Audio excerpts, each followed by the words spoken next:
আমাদের সোনার বাংলাদেশ, ধানে পাটে নাই কোনো শেষ। দেখেন বন্ধুরা, আমাদের বরিশাল অঞ্চলে ধান চাষ করেছে। এখানে 4 জ্যৈষ্ঠ জমি।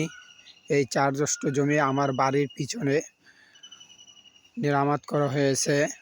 কি সুন্দর ধান লাগিয়েছে দেখেন, সব ধানের চারাগুলো ধরে গেছে। পানি দেখা যাচ্ছে চিকচিকে।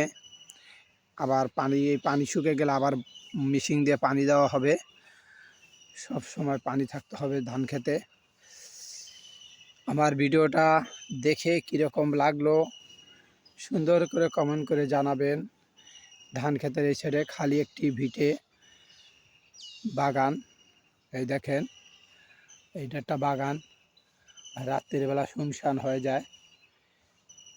দেখেন, কখনো রাত্রেবেলা এই সমস্ত বড় বড় বাগানের ভিতরে ঢুকবেন না, তাহলে বিপজ্জনক। সাপ থাকতে পারে, জিন ভূত থাকতে পারে, আক্রমণ করে নেবে।